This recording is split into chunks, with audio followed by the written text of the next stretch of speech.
Hello दोस्तों, स्वागत है आप सभी का। जैसे कि आपने थंबनेल में देखा होगा, आज हम बात करेंगे मौलिक अधिकार के बारे में। ये जो नोट्स हैं ये एक आईएएस के हैं ना, है मतलब। और क्या है, ये बहुत पुराने नोट्स हैं, मुझे कहीं से मिले थे। तो मैंने सोचा क्यों ना आपको इन्हीं से पढ़ा दिया जाए। और इससे आप दो तीन चीज़ें सीख सकते हैं, जैसे कि नोट्स कैसे बनाना है ना।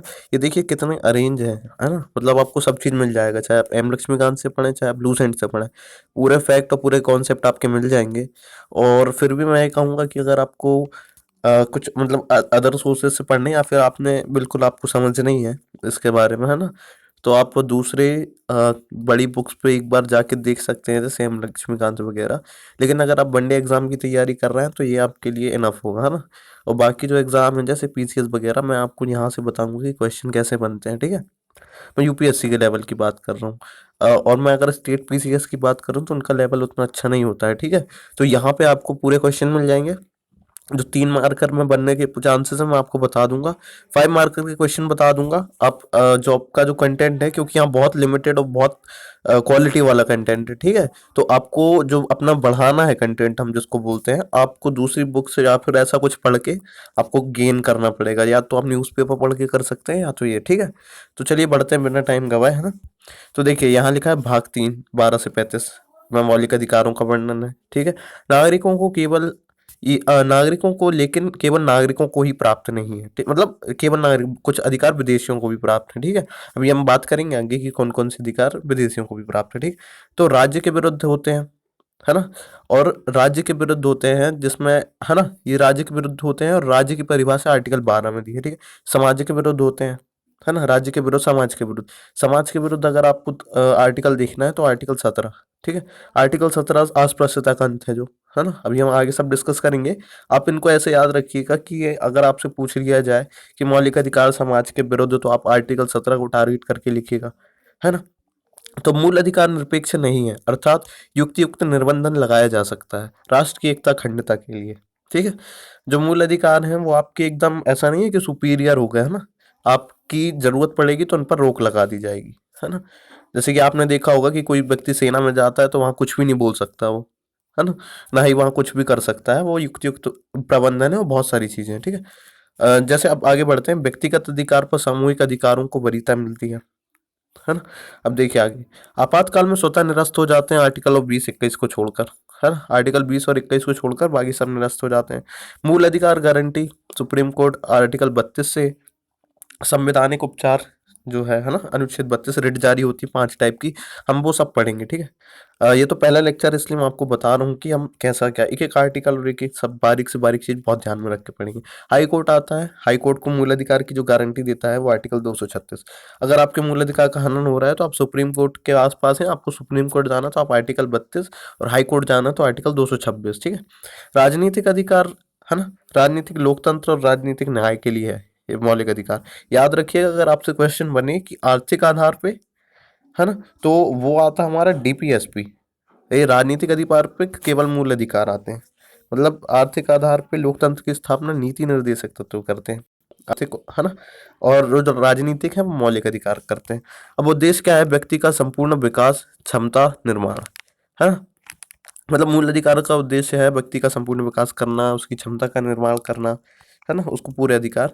मूल अधिकार आधारभूत ढांचा में आता है। आपको पता होगा ये आधारभूत ढांचे की संरचना, मतलब ये कॉन्सेप्ट आया कहाँ से, आगे है इसी उसमें मैं आपको बता दूंगा, ठीक है। 1991 में संसद सामूहिक हित को संविधान में संशोधन, ठीक है। अब क्या है, न्यायालय की जिम्मेदारी है मूल अधिकार को गारंटी देना, है ना। ये बोला गया था संसद सामूहिक हित को, कि न्यायालय की जिम्मेदारी है मूल अधिकारों को गारंटी देना।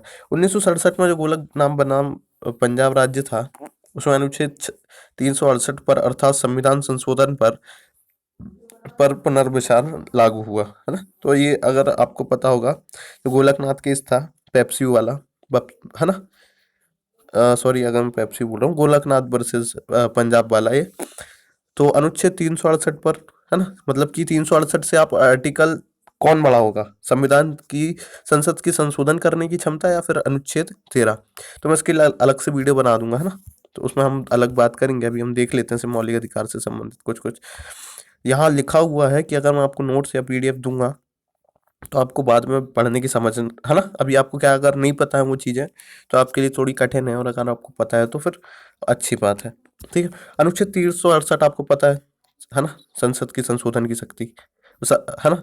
तो इसको है, संसद बोल रही थी कि असीमित शक्ति है, लेकिन फिर 24वां संविधान संशोधन की, है ना, संसद ने यह कानून बनाया कि 24वां संविधान संशोधन हुआ था। तो याद रखिएगा, ये आपसे 3 मार्कर में पूछ सकता है स्टेट पीसीएस में, है ना, एमपीपीएससी में खासकर, कि 24वां संविधान संशोधन का प्रावधान है ऐसा कुछ। तो आपको याद रखना है 1971 में संसद ने यह कानून बनाया कि आर्टिकल 368 पर 13(2) लागू नहीं होता, है ना। तो देख लेते हैं 13(2) है क्या वैसे। 13(2) कहता है कि न्यायिक पुनरावलोकन की शक्ति मिलती है ना न्यायालय को। जो भी कानून, ऐसा कानून जो मौलिक अधिकार या फिर कहा जाए तो संविधान का हनन टाइप का करता है, वो स्वतः ही निरस्त हो जाएगा, वह भाग या फिर वह कानून, है ना। तो देखिए अच्छे से मैं आपको पढ़ के बता देता हूँ।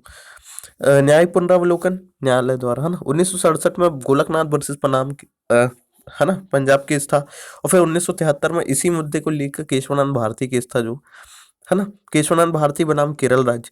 इसमें आधारभूत ढांचे की संकल्पना प्रदान की गई न्यायालय के द्वारा, है ना, सुप्रीम कोर्ट ने प्रदान की। तो अब जैसे पता होगा आपको कि अगर पूछ लिया जाए कि आधारभूत तत्व कौन कौन से हैं, तो ये याद रखिएगा, है ना।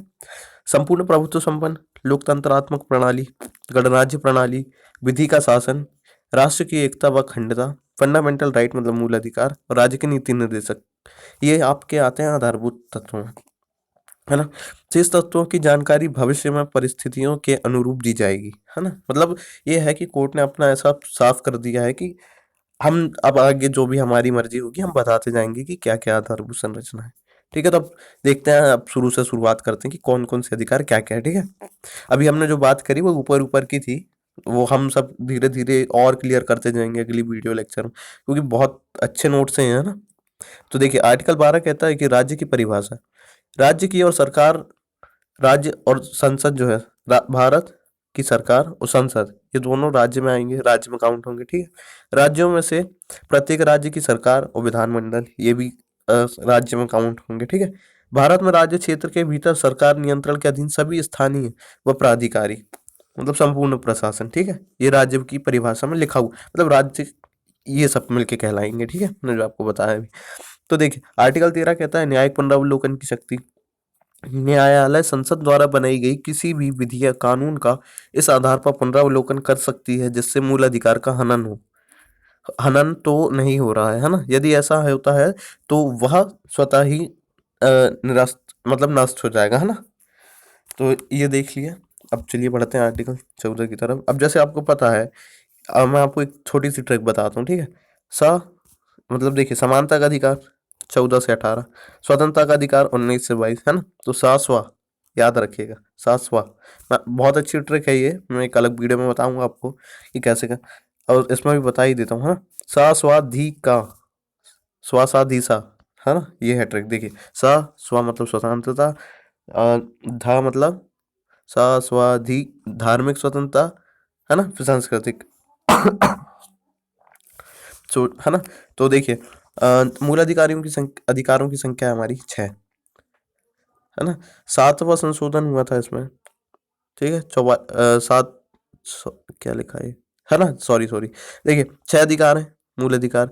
7वां जो हमारा मूल अधिकार था उसे 44वें संविधान संशोधन 1978 द्वारा, है ना, संपत्ति के अधिकार को हटा के कानूनी अधिकार आर्टिकल 301 के तहत बना दिया गया। ठीक है, ये याद रखिएगा कि कौन से संविधान से संपत्ति के संशोधन से संपत्ति के अधिकार को हटाया गया। तो संपत्ति के मौलिक मूल अधिकार को 44वें संविधान संशोधन द्वारा 1978 में हटाया गया, है ना।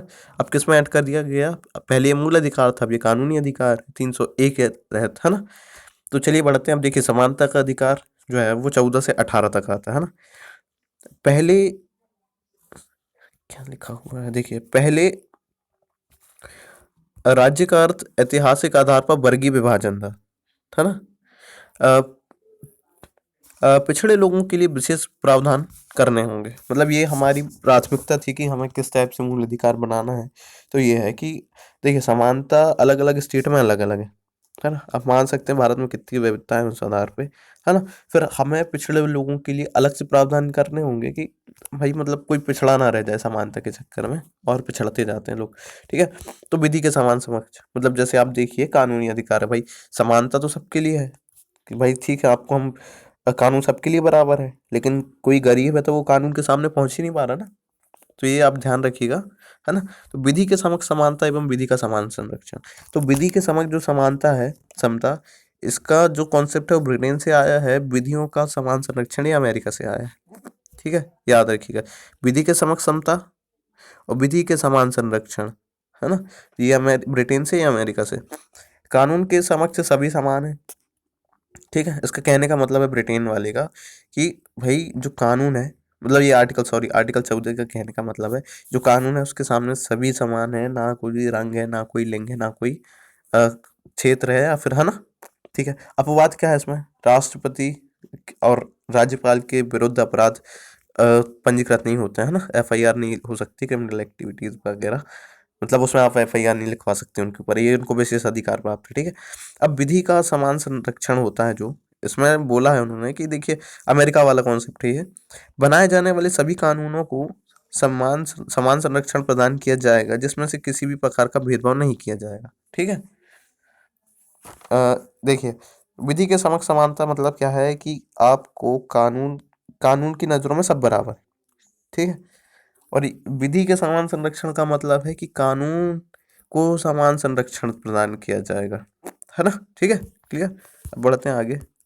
देखिए आर्टिकल 15, राज्य चाहे किसी भी, सॉरी कहाँ गए, गलत पेज पे आ गए, नहीं नहीं, हाँ यही देखिए, 15 बोलता है कि धर्म, मूलवंश, जाति, लिंग, जन्म स्थान के आधार पर किसी विभेद, मतलब आप है कि आप धर्म, लिंग, जाति के आधार पर आप किसी के आधार पर भेदभाव नहीं करेंगे। ठीक है, ये समानता के लिए आता है ना। तो पहला क्या हो गया, विधि के समान संरक्षण 14। 15वां क्या बोलता है कि राज्य धर्म, जाति, मूल वंश, लिंग के आधार पर भेदभाव नहीं करेगा। ठीक है, याद हो गया। 14 किसका है, विधि के समान संरक्षण, विधि के था ना, मतलब कानून सबके लिए बराबर है। फिर दूसरा है कि धर्म, मूल, जाति, लिंग के आधार पर राज्य विभेद नहीं करेगा, हाँ, पर विभेद का प्रतिषेध।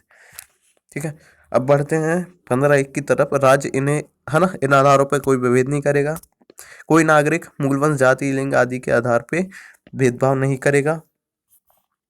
ठीक है, नागरिक के विरुद्ध भी हो गया ये, मतलब अगर आपके मूल अधिकार है ये वाला, तो ये जो है नागरिक के विरुद्ध भी हो गया और राज्य के विरुद्ध भी। ठीक है, अब देखिए 15(2) कहता है चाहे राज्य चाहे हो तो स्त्री व बालकों के लिए विशेष प्रावधान करेगा, मतलब ये कि जैसे आप 15(3) है ये, है ना।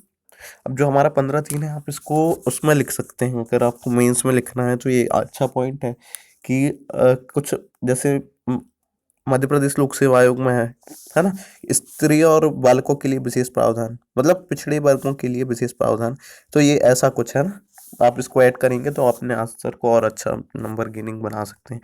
अब आते हैं 15(4) पे, तो ये बोल रहा है कि राज्य सांस्कृतिक एवं शैक्षिक दृष्टि से पिछड़े हुए नागरिकों को किन्हीं वर्गों की उन्नति के लिए एसटी एससी के लिए विशेष उपबंध करेगा।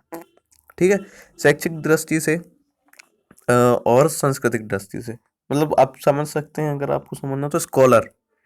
ठीक है, अगर आपको स्कॉलर है, अगर आपको पढ़ने के लिए, तो जो दे रही है राज्य वो इसी के अधीन दे रही है। ठीक है, 15(4) के। अब बढ़ते हैं 16 में, लोक नियोजन के विषय में अवसर की समानता, समता।